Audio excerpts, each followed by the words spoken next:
Okay, I'm going to be addressing all this stuff online because I'm tired emotionally and mentally of seeing people try to make me out to be a person that I am not.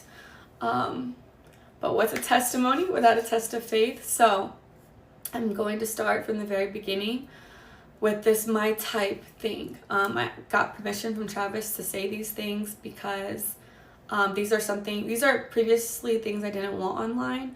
But I'm going to tell y'all the full story just so y'all know.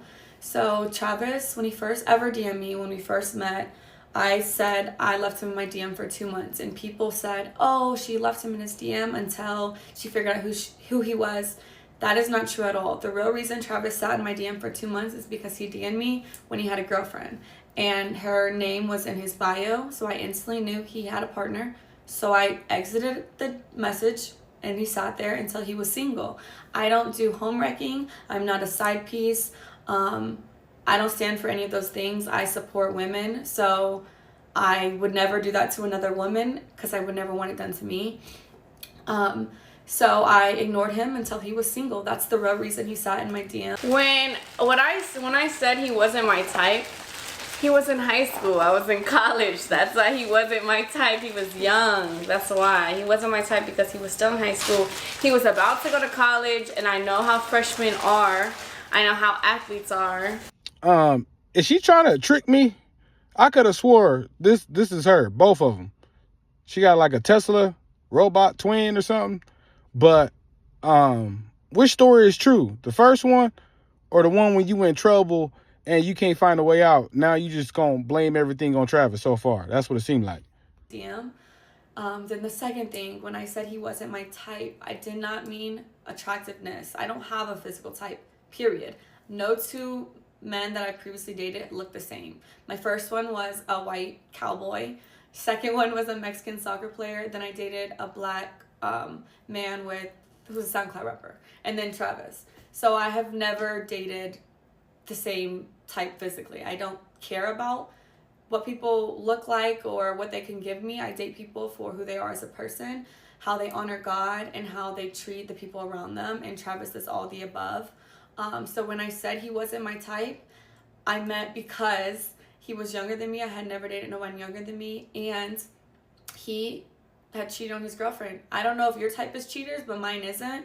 So no, he wasn't my type at first off of those two things. But I saw on Instagram and she dubbed me.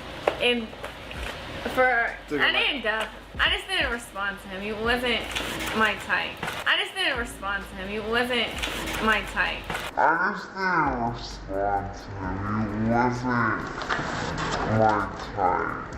That didn't discredit the fact that I was attracted to him. That's obviously why I gave him a chance.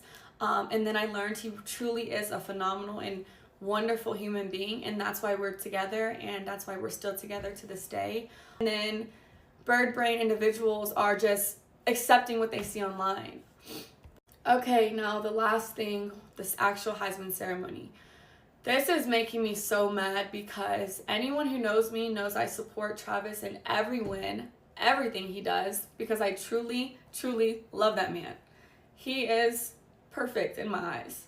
So when his name was called, I instantly was gonna, if you watch the video, you can see me like, but his mom didn't get up. So I was like, oh, maybe I don't get up. Maybe I just sit here with her. So I sat there, and then y'all said Coach Prime had to tell me to get up. No, he didn't. He said, go get him.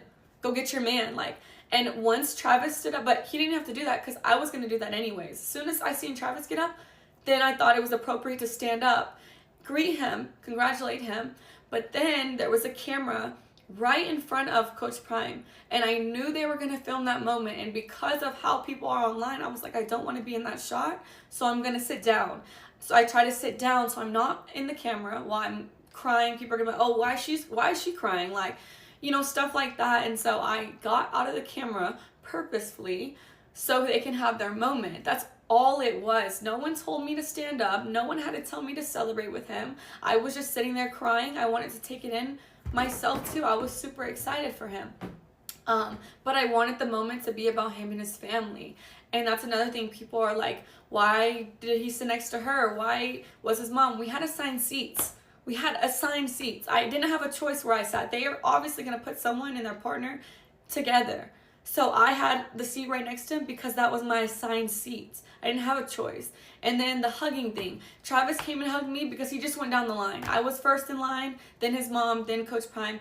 He came straight to me first. I didn't tell him to do that. I didn't have to tell him to do anything. He's a grown man. He can do what he wants. But yeah, everyone is making this crazy narratives in their head. So I just wanted to clear it up. And that is the truth. That's what happens in all those videos. And I will not be addressing this again. I didn't want to address it, but here we are.